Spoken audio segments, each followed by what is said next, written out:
এটির বিরুদ্ধে এই সরকার পতনের পর 5 আগস্টের পরে আপিল করা হয়েছিল বদিউল আলম মজুমদার সহ 5 বিশিষ্ট ব্যক্তি। এরপরে গত অক্টোবরে জামাত ইসলামীর পক্ষ থেকে আপিল করা হয়, বিএনপির পক্ষ থেকে আপিল করা হয়। এই 21শে অক্টোবর থেকে সর্বোচ্চ আদালতে সেই আপিলের শুনানি শুরু হয়েছিল। আজকে 10ম দিন, এই 10ম দিনে শুনানি শেষ হয়েছে। আজকে সমাপনী দিনে বদিউল আলম মজুমদারের আইনজীবী ডক্টর শরীফ ভূঁইয়া এবং বিএনপির আইনজীবী ব্যারিস্টার রুহুল কুদ্দুস কাজল তিনি শুনানি শেষ করেছেন। এর আগে গত বৃহস্পতিবার রাষ্ট্রপক্ষ শুনানি শেষ করেছে। তবে সব পক্ষই একটা জায়গায় তারা ঐক্যমত হয়েছেন যে এই তত্ত্বাবধায়ক সরকার ব্যবস্থা যদি ফিরে আসে এই সর্বোচ্চ আদালতের রায়, তাহলে আগামীতে যে ত্রয়োদশ সংসদ নির্বাচন হবে ফেব্রুয়ারিতে, সেটি নয়, বরং পরবর্তী যে চতুর্দশ সংসদ নির্বাচন হবে সেখান থেকেই যেন কার্যকর হয়, অর্থাৎ এটা যেন প্রসপেক্টিভ হয়। আমি এই আইনি ব্যাখ্যাগুলো আরও বেশি বিস্তারিত জানার জন্য আমাদের সাথে আছেন অ্যাডভোকেট শিশির মনির। তিনি জামাতের পক্ষে আইনজীবী ছিলেন। আপনারা আপিল করেছিলেন, সেখানে আপনাদের শুনানিতে মূল কোন বিষয়গুলো আসলে চেয়েছিলেন?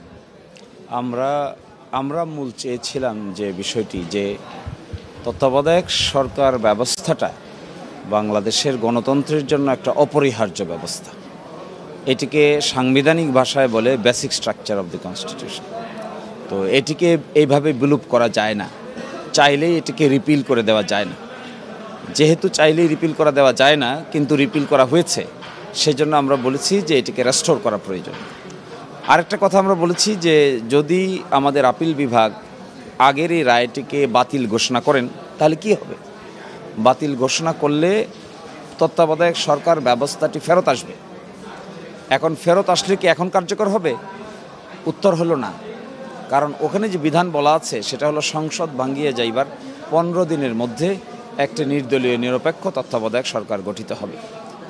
বর্তমান সময়ে এই বিধান কার্যকর করার কোনো স্কোপ নাই।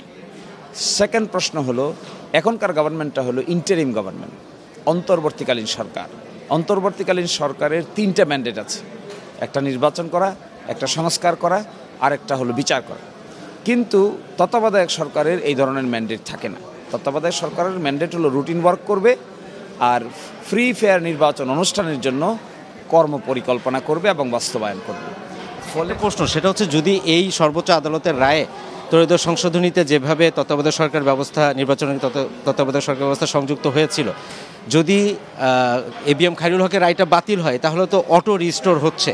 সেক্ষেত্রে আপনি বলছেন যে চতুর্দশ সংসদ নির্বাচন থেকে আইনের ব্যত্যয় ঘটবে কিনা, যদি না ঘটে তাহলে কি কারণে ঘটবে না?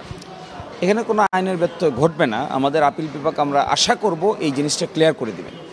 ক্লিয়ার করার দুটো মাধ্যম হতে পারে, একটা হলো যে প্রসপেক্টিভলি অ্যাপ্লিকেবল হবে, আরেকটা হতে পারে আপিল বিভাগ চাইলে বলেও দিতে পারেন যে এটা ত্রয়োদশ নির্বাচনের ক্ষেত্রে অ্যাপ্লিকেবল হবে না, এটা চতুর্দশ থেকে কার্যকর হিসেবে গণ্য হবে, এটাও বলে দিতে পারেন।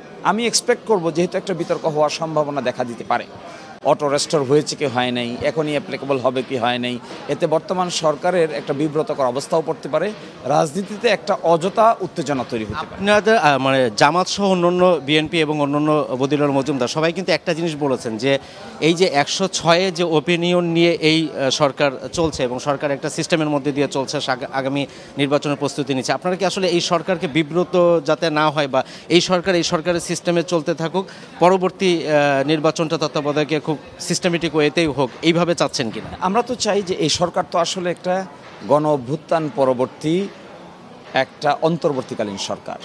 এটি তো আসলে নন পার্টি কেয়ারটেকার গভর্নমেন্টের কনসেপ্টের ভিত্তিতে গঠিত না। তো যদি তা হয়ে থাকে তাহলে এই সরকারকে একটা এন্ডে তো যেতে হবে। সে এন্ড কি? নির্বাচন। সে একটা ফ্রি ফেয়ার ক্রেডিবল নির্বাচন আয়োজন করবে, সকলেই পার্টিসিপেট করবে, যারা ইলেক্টেড হবে তাদের কাছে ক্ষমতা হস্তান্তর করবে।